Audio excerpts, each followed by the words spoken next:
Just waiting for Amy to come on and then we'll get started. Hello. Hello. Hi. I can hear you.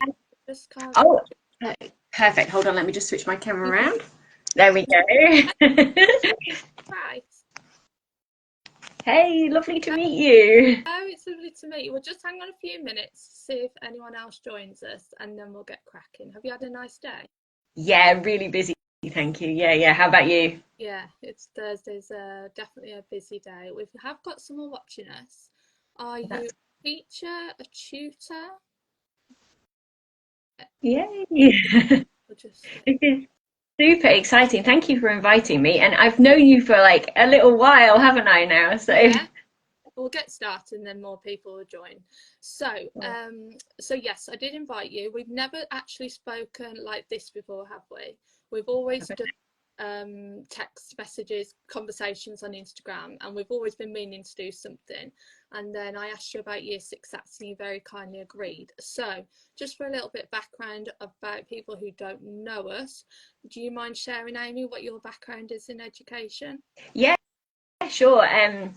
So I'm a teacher and I work online at the moment, teacher slash tutor. I left the classroom coming up for 4 years ago now.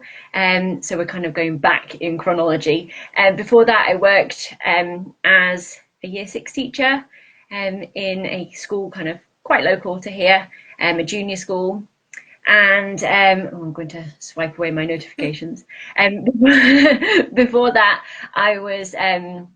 I did quite a few different things actually. Education wise, though, a lot of my teaching was overseas. So it's 10 years in UK schools and then 5 years living in Asia. So, like in South Korea and China, I taught English.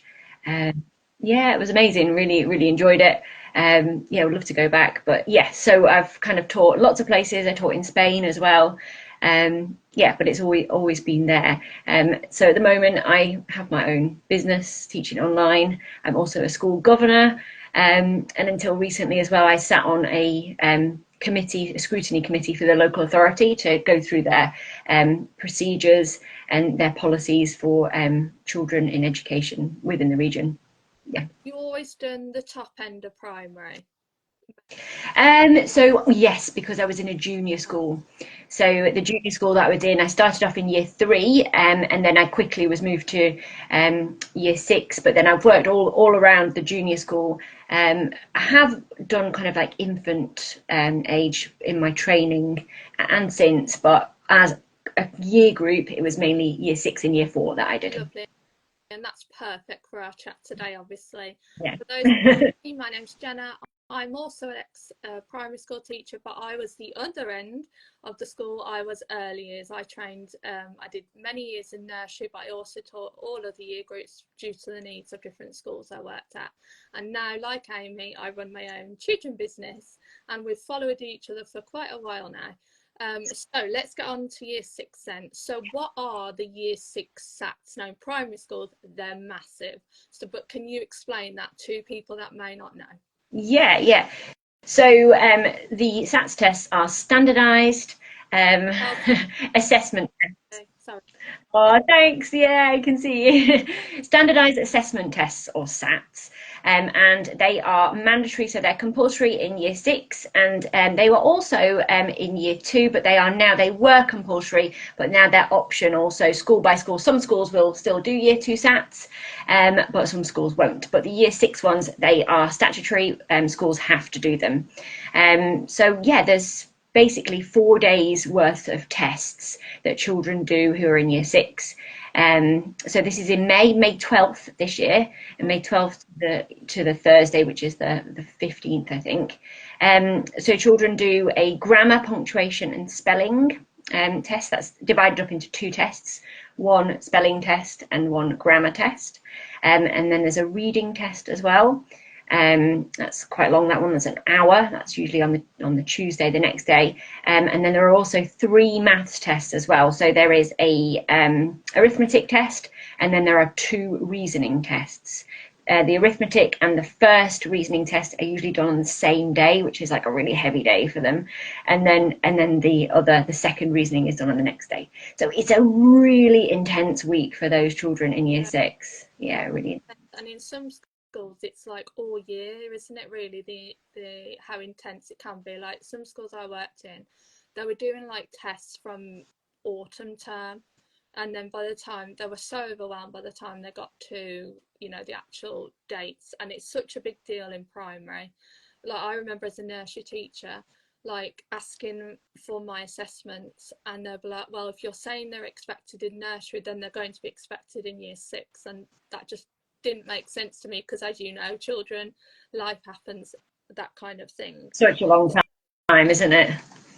So if we look at those different tests that they're going to do, what sort of questions would be asked, you know, like the level of questioning, that kind of thing? Yeah. Can you give us a little?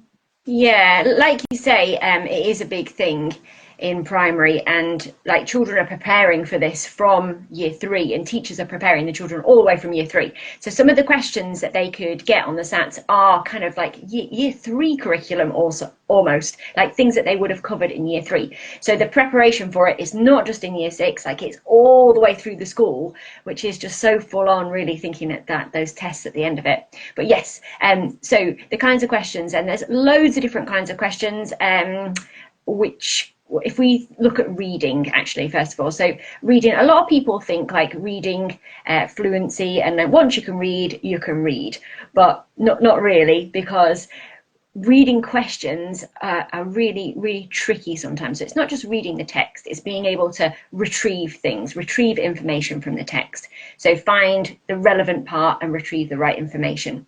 It's things like summarizing, being able to have the skill to summarize a passage, and write that in the answer. So that's quite a tricky thing. Being able to predict, and there's also prediction questions. There wasn't so much last year, there might be this year though. Inference is a really big thing. There's always a lot of inference questions. The last 2 years, loads of inference questions. So that is not just reading the words, but looking for kind of clues and meanings behind the words. So kind of like being a little bit of a detective and kind of working out what the deeper meaning is.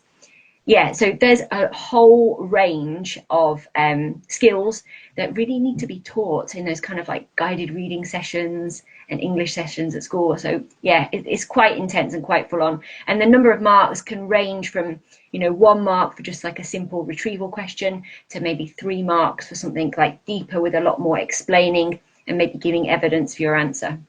Yeah, we've just had a comment. It says, I think it's so important for schools to almost coach parents to help them understand the importance of reading skills, which is, we're actually going on to a question in a second about parents, and that's so true, because the language involved within the exams, it's quite intense, isn't it? It's like quite overwhelming, like for teachers to understand. So then to expect parents to understand what's expected of them, because Yeah. going all the way back to nursery, like I would often have parents say to me, oh, my child can read. And in some cases, yes, that was true. But if you asked them to talk about what they'd read, they wouldn't necessarily know all the time. So even from that age and those steps, like from year 3, like you say, they're really, really important, because reading is just a tiny bit. So going on to my next question then, how can parents best support? Oh, sorry, before I go on to that, you do actually have some help on your YouTube channel, don't you, for questions? Oh yeah, yes. So yeah, on my YouTube channel. Thanks, Jenna. Yeah, and I'm sharing some of them on Instagram as well. So mainly on my YouTube Shorts, I'm sharing like little kind of snippets of past questions that I've taken from the internet. The past questions are freely available for anyone to get, and I've just kind of did a little video of me and then the question, and then I've just talk through it basically, so children and parents as well can see the types of questions they are. So I'm doing 100 days of SATs questions, and I think I'm on like day 35 or something right now. So I've got a long way to go before I hit 100, but yeah. Your So videos I've seen a few of them and they're really, really helpful. Oh, thank you. Yeah, I've got some really nice feedback. I've actually had like quite a few YouTubers who've got like a lot more followers than me, a lot more subscribers, saying, "How are you making these videos?" Or like, "Can you talk me through how to do it?" Like a few people have emailed and messaged me to ask, and I was like, "Oh yeah, cool. This is how you do it." Yeah. So I think they are, hopefully, I want them to work. I want them to be effective. But yeah, going back to what you were saying before about parents saying, "Oh yeah, but my child can read, my child can understand." It is just like the comment there from Shine and Learn with Mrs. B. Hi. It is that, it is the teaching of reading is a different thing. Like teaching to read the words, and then teaching like all the other kind of stuff that goes along with reading, is really, really important. And I really feel that, you know how they put so much effort and emphasis into phonics, like in Key Stage 1. There's just so much pressure from the government. Phonics. And yeah, phonics is important. Children need to learn how to read, but also they need to spark this kind of this pleasure about reading. Like so many times my daughter comes home, she's like, "Oh, phonics is so boring." There needs to be a kind of an inspirational kind of literacy curriculum that goes alongside the phonics that can capture children's attention and make them interested in the words and the meanings behind it, and have teachers and parents being able to kind of, you know, go in depth and get the children to predict, get the children to connect with the text, because that would really help later on in GCSE and in SATs kind of greater depth reading. Really would so much. That's good. Lots of questions then when they're reading a text with their parents, maybe at night time, or you know, whenever they get 5 minutes, even in general conversations, I think as well. Oh, can you explain that a bit more? What do you mean by that? Why did you think that? That kind of thing. Exactly. Yeah. Now, exams, like we said earlier, you know, schools take year 6 SATs really seriously, and some schools way more than others, and that can create a lot of anxiety in children. We hear a lot about that word nowadays: anxiety, mental health. So what do you think are some effective strategies for managing test anxiety with Yeah. children? Yeah, it's about careful guidance from the close adults, really. Um, you know, if children see the kind of the bigger picture, like year 6 just isn't about these SATs really, but so many children are kind of forced to believe that they are. And I've seen it in my own children. Like my son is in year 6, and he's particularly anxious at the moment. Yeah, he's kind of like, you know, he's a bright boy, he's doing really well, he's going to do really well in his SATs, but he's still anxious about them. And I think it's about kind of coaching children that, you know, you can do this. Going into the test and thinking, "I've seen these questions before. This is just like the questions that we do in school, and this is no different. I can do it." Having a real positive outlook on it, thinking that these questions are not there to catch you out. They're there for you to kind of show off what you can do. And hopefully children have got that support from the school, with people positively encouraging them that they can do it. Yeah, it's really tricky, isn't it? It is tricky. It's I was going to say something then and I've totally forgotten. I hate when that happens. But yeah, it is dependent on how they approach it really. I hope it'll come back to me and I'll speak about it in a second. So what do you think are some common misconceptions about SATs? Yeah. So I have a lot of people saying to me, "Oh, I failed," or "Oh, I passed my SATs," and that doesn't exist. That's completely made up. So you can't fail your SATs. What you can get is you can get a expected mark. So if you get your expected mark, then yeah, you're where you should be for your level. If you get greater depth, then you're exceeding higher than where you should be for your age. If you are below that, you will be working towards that level. That doesn't mean that you've failed or that you've passed. It just means that you are at the expected standard, you're below the expected standard, working towards the expected standard, or you're above it. And I think that this is a huge misconception which can be really, really damaging to children, to think that, oh, you know, there is a possibility that they could fail or pass. And these are not words that are given by our lovely government at all. This is just people's interpretation of it. that you can't fail. You can not meet the expected standard, but this word fail is such a negative word that, yeah, that's a real common misconception, that you can pass or fail. And Yeah. when they get the results, does it say level or does it say expected? So when they get the results, it will give them a number, and then they will be within the boundary of expected, or they will be, yeah, in one of those. Going back to what you just said, literally, I don't know if it's, no, it must have been last year. I saw a parent really, really anxious because their child had, quote, failed. And I actually asked over on TikTok, I said, teachers, look, what happens, like secondary teachers, what happens when children get to secondary? You know, what do you do with those year 6 results? And a lot of teachers said, we don't even look at them. We do our own tests. But yet, going to primary, every conversation in staff meetings is, we've got to get SATs, we've got to get good SATs results, because, as you know, the big O, you know, they do a lot of judgments based on how well the children do in SATs, and there's so much pressure, and so much pressure for year 6 teachers, and it's a lot of weight on the year 6 teachers' shoulders to get a certain amount of pass grades. Like I remember one school, every teacher was called in to do boosters, like after school every week, and like I do up to year 4, that's my specialism. But trying to do year 6 maths, I'd be revising like a couple of nights before because it was so hard. It was like ridiculously hard. If you're not used to doing it, if you're not used to teaching it, then yeah, it's going to be harder. That's so unfair, isn't it, to make the teachers come in and teach? That's so.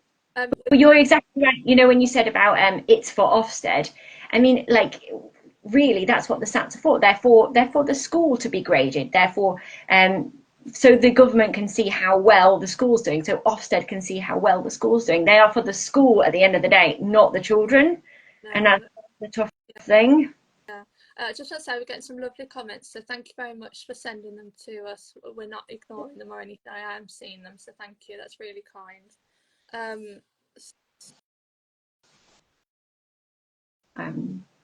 Oh, I just lost you. Sorry, I tried to swipe something away and then it came up and then it went, so sorry about that. Right, so then I can see, hey teacher Arita, hello teacher Arita.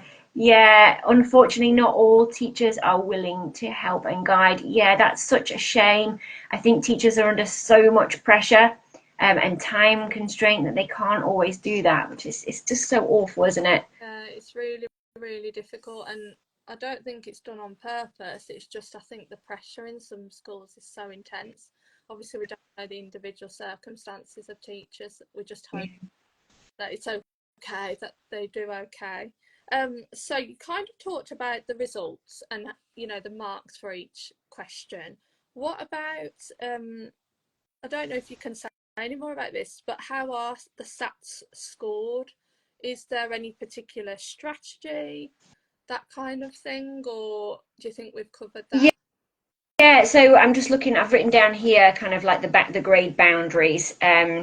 So the maths, the 3 papers, the total, we'll use that as an example, the total marks that you get is 110, and you would need 54, around about 54. It changes year on year depending how the entire country does. They change the boundary, but it's usually around 54 to pass or get expected. So you need 54 out of 110 to be at the expected standard. Okay. If you are going to be greater depth, so child does really well, they've got to get over 94, about 94. Again, that boundary changes every year to be greater depth. So 94 out of 110 to be greater depth. Oh, okay, right. So that's an. And then, sorry. Sorry, that's just an example of the maths paper. But interestingly, I have a lot of people say to me, "Oh, I'm rubbish at spelling. I'm not very good at that, and it's going to let me down."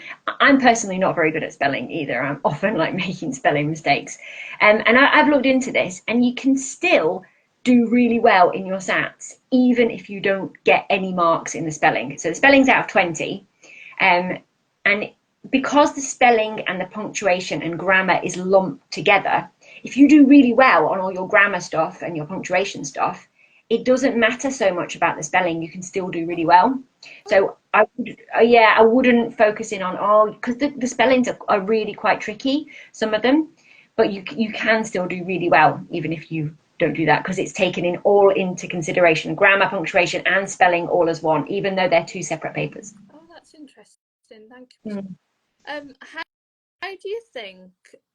Excuse me. Sorry, I've just lost my train of thought. Right, go for it. Where's it gone now? Well, I've done that.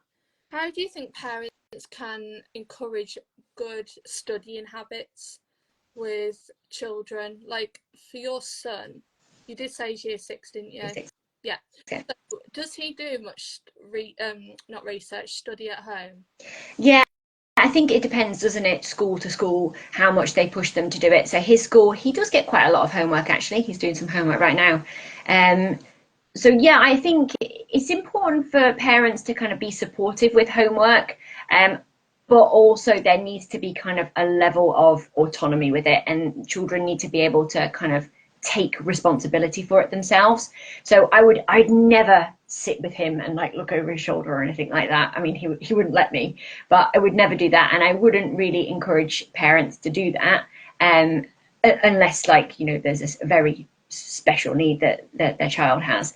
But I think, you know, parenting when it comes to kind of SATs and exams is just as much as about encouraging kind of, you know, good eating, good lots of sleep, lots of free time. So today when my son came home, he wanted to go and play basketball outside for a little bit. It's like, yep, go and do that. That's fine. So I think good food, good rest, good exercise, all these good things go along with doing well in your SATs as well. Great. And what about resources for parents? You obviously said about your YouTube channel for the questions to practice them. But what other kind of websites are available for parents to just have a look at to help their child with year 6 SATs? Yeah. So you can get all the past papers online, satspapers.org.uk. You can download all of them. Yeah, and I would absolutely recommend doing that. I think that's a great thing. The more a child sees, as long as they're not getting really stressed out by it, the more the child sees the types of questions, the more confident they're going to feel because they know what they're going to expect. So definitely have a little look at the past papers. There's even the mark schemes on there, and it can help parents that, you know, need anything explaining. Definitely have a little look at those. Obviously, there's other kinds of websites, isn't there, like Twinkle and things that you can get questions from. I run some SATs groups on a Monday evening at 6 o'clock, and a Tuesday I have an English one on Monday and a maths one. I've got a couple of spaces in those. But yeah, I mean, speak to your child's teacher, because the SATs is a huge area. A lot is to be covered, and it might be that it's just a particular area of maths or a particular area of reading that your child needs support with. So I would definitely encourage speaking to the teacher so you can channel that support more accurately. And if you are interested in Amy's SAT groups, just go to her page, tuition.up. That's right, isn't it? Yeah. And for your YouTube, is it tuition.up as well? So if you go onto YouTube and you just search Tuition Up, you'll find me on YouTube, and then yeah, you can just message me on Instagram or on Facebook. Yeah, lovely. I'll be there. So let's talk about the role. So we can go through this from two perspectives: you as a year 6 teacher, and then you as a tutor if you are supporting year 6 students. Okay. So when you're a teacher, what would be, obviously we know that they're teaching for the exam, that kind of thing, but what would you say the main roles of a year 6 teacher are coming up to the year 6 SATs? The main role would be to well, it's kind of twofold really, isn't it? It's kind of supporting the children to be able to tackle the questions, and supporting them with their mental health as well at the same time. But like we know, it's so pressured in a school, and there's so much pressure because head teachers are under so much pressure, so they put the pressure on the students, on the teachers, and then it kind of goes on to the students. I mean, when I worked in school, we used to on the morning of the SATs, we used to give the children a little kind of breakfast. So they used to come in, have a little kind of carton of drink and a little snack, just to make sure that because some children would come to school not having anything, just to make sure that they are, they've got extra energy to tackle the day. And these like kind of little supportive gestures go a really long way. Yeah. Yeah, a lot of schools I worked in, they used to do, for every day the SATs were on, they used to put breakfast on, and then I think when they were done, they might have done like a big like finale day, like a disco and all this kind of stuff. Um, you'd hope there'd be things along the way though, rather than just being Yeah. on the week, because the year's quite stressful within itself. So you need to get to that point to enjoy all that stuff. Yeah, So exactly. I mean, children have been going to like boosters after school and Saturday morning boosters and all kinds of things. So they've had it for such a long time. But that's a really, really good point, actually. Not just for schools, but also for parents to, reward their child at the end of that time. Like it's nice for them to know that, they've been through all this, their first real experience of a proper formal test, and that they've got some kind of nice reward or something to look forward to at the end. That's important. yeah, definitely.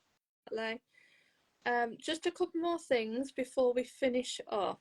Let me just say, oh, if anyone's got questions, feel free to put them in the comment section and we'll try and answer before we finish. Let me just say, oh, now, if a parent, because obviously we're both tutors, I don't support year 6 students, but you obviously do. What is the role? Because tutoring is very different to teaching, because people often get those mixed up. Um, what would you say the role of a tutor is in terms of year 6 SATs? And because often with any exam, I find with any tutor I speak to, sometimes parents will leave it very, very late for support if they feel their child needs it. And Yeah. much as tutors try, they can't work miracles in a couple of weeks. Mm-hmm. If you are looking for support, such as a tutor or an online school or whatever it may be, and you think your child will struggle, then for me personally, it would be earlier than later. So, sorry, going back to the original question, what is the role of a tutor for year 6? Yeah, thanks, Jen. It's a really good question. Yeah, and yeah, I absolutely echo exactly what you said about starting early. So I started my SATs groups in September, and I know that in March I'm going to have like loads of people asking me to join because they're panicking because it's close. It's getting closer. So in my SATs groups, I support children. I mean, obviously, I can't cover the entire curriculum in one 40-minute session once a week. Like, I can't at all. So I've got a really lovely group, actually. And it's about knowing the children, isn't it? Just like when you're in the classroom, it's about knowing them and knowing who will struggle and providing the different levels and the challenges within that. So I tend to do quite a few greater depth kind of questions. Because if the children are able to do the kind of expected standard, let's move them on, because we know there's going to be loads of greater depth questions in there. So it's kind of tutoring to those greater depth. I mean, in schools, in lessons, some children might not even get onto those greater depth questions. So there might even only be 1 or 2 in the lesson. But if we can go through and work through how to do these questions, then they've got a bit more of a chance to be able to do it in the exam. And what I do after my classes is I have a Google Classroom as well set up. So I give a little recap of what we did in the lesson. Sometimes there's a recording as well. And then I add in like a White Rose Maths worksheet or some kind of worksheet that is a bit of a follow-up from what we've been doing in the class. Obviously, it's optional. And I always say to the children, like, I am here, like, use me, ask me questions. I'm here to help and explain things to you. So if there's something that you're not understanding, let me know and we can go through it. We can dedicate a lesson to going through decimal and fraction equivalents or percentage increase or decrease. So I say to them, like, please do use me. I'm here to kind of plan for you. Definitely. I think when I first became a tutor, I was trying to fit the whole curriculum into like an hour lesson a week. And at the one point I was just like, I can't do that. That's just not realistic. Like, it's just Yeah. what needs like the most support with, because otherwise Yeah. I don't know why. It was just the teacher in me trying to get everything. And you know, don't you, from being an experienced teacher, you know the kind of the hotspot areas, the difficult bits of the curriculum that you know children struggle with that, children struggle with that. So we'll do those because they're the important bits.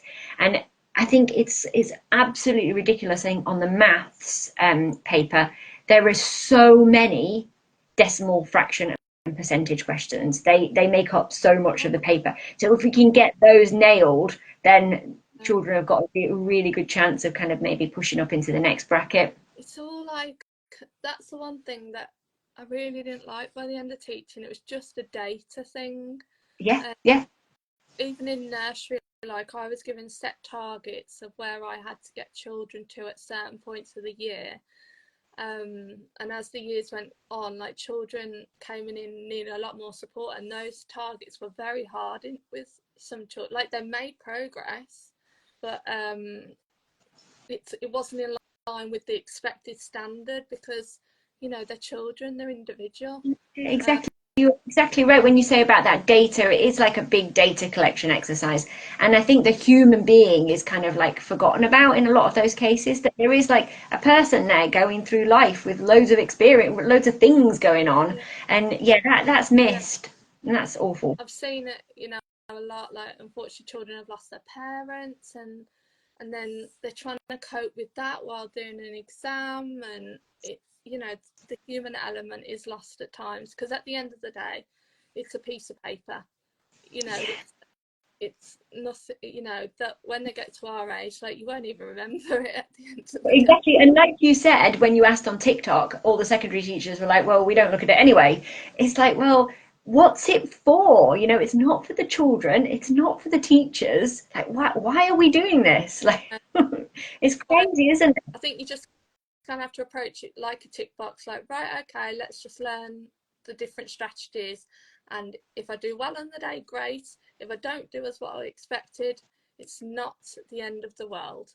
You And know, I always say to the children, and I say to my son, like, all I can ask you to do is to do your best. yeah, If you do your best and you get 0 out of 10, then that's fine, because you've done your best. Like, I'll never be cross with you for doing your best.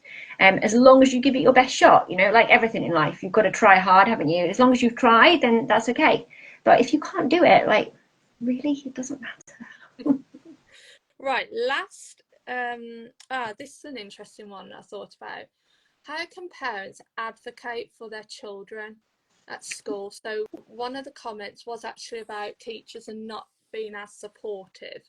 You know, if you can see that your child's struggling, but there's just no support coming their way from school, and you're really panicking, you know, what are the steps to get that help for their child?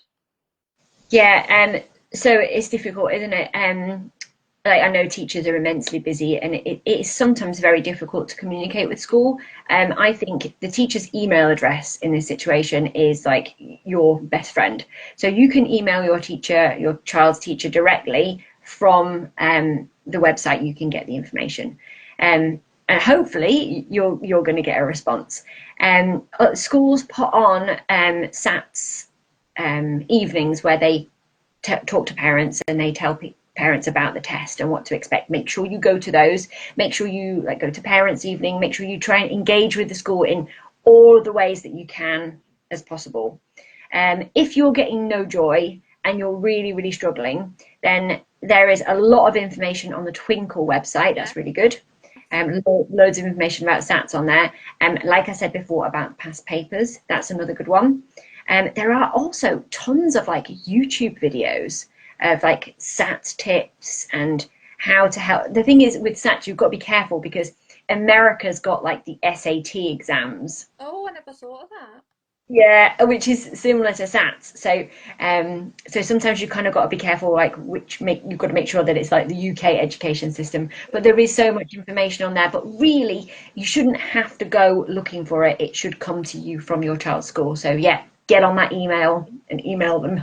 Because there is when I was special ed in teaching, and I know it's even more so now, there is a massive push to communicate with parents. You have to communicate with parents at every single point, you know, newsletters on the website, like you say, parent meeting, parent consultations, you know, from the get-go. They will be doing lots of things, and if you don't know, you know, when they are or that kind of thing, you know, I've heard there's like parent WhatsApp groups in different schools, and there's always someone that knows, Yeah. just through who they talk to. Excuse me. Yeah, like school social media as well. Like the school's website will have a calendar on of any kind of events. Yeah, The school social media platforms, or even like the parent teacher association or whatever the school have, like just get on there and ask. Yeah. definitely. So to kind of round up, what are some tips for helping children stay focused and motivated? Because we are in the era of social media, short attention span. We see it with adults, obviously, and obviously now with children. And like social media is a lot more fun, you know, because they get to do their games and all this kind of stuff. So, having to focus for a test, what tips would you recommend? Oh, one thing I actually wanted to bring up as well, linked to that, timers have become a thing in my lessons. Like before, kids used to love timers, but now Mm, because of the pressure of like how long you've got for the exam tests, children are really not liking timers at the minute. They're really struggling. So yeah. for me, like I suppose you could use a timer in terms of, you know, this is how long you've got to revise for, and then you can go do something else. However, if your child's not, if your child doesn't like that and it actually causes more anxiety, what else would you recommend? Yeah. Yeah, my son hates timers. He can't handle a timer at all. And I've got lots of children in class that can't handle timers as well. And I don't blame them. Like it is really intense and it's really pressure. And sometimes you just want to look at the timer and not do the work. Yeah, I think it's about balance. So it's about doing your homework. Do your homework. Speak to your teacher or a trusted adult about how you're feeling. Make sure you get plenty of breaks and enjoy your hobbies and your social life. Don't stop doing all the things you love because you've got your SATs. Like really don't. Yeah. Even like holidays, because last year there was a family I knew of, and they took their child, they left their child at home with a grandparent to revise or something, and the family went off and enjoyed the holiday. And for me, like, I think you need more of a balance, because like we say, it's exam, piece of paper, you know, that time recharging Hmm. is also good as, you know, the time that you're studying. Because Yeah.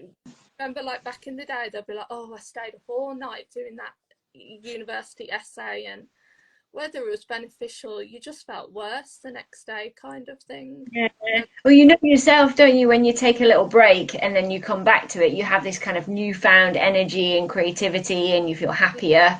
And it's the same for children as well. And just going back onto what you were saying about timers, actually, I think so. It's not just the timer itself.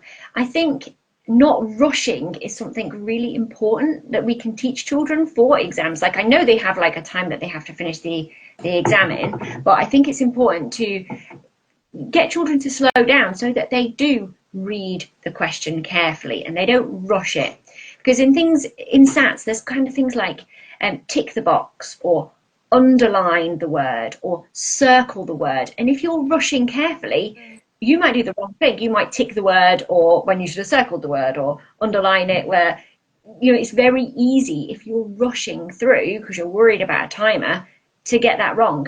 So I think slowing down is really beneficial. Read the question carefully. Don't rush it. Read it, and then mm. then you have a chance of getting the right thing. Because if you do a circle when it should be a line, it's probably not going to be marked right. Yeah, this probably sounds so simple, but I've seen a lot of schools now do like yoga and Mm, just simply teaching children to stop and breathe. Because I know it sounds simple, but like I've done it in my day to day. You're getting a bit overwhelmed, and you're like, hang on a minute, let's just breathe.